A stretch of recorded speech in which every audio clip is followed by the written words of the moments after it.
Hi, this is the POCO F5 and I'll show you how to customize quick launch on this device.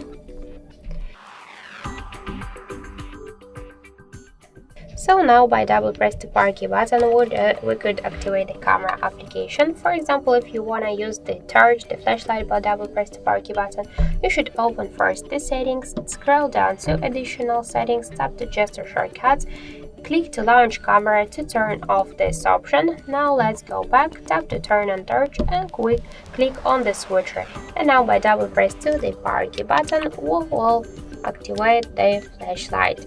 So as you can see, it's successfully activated.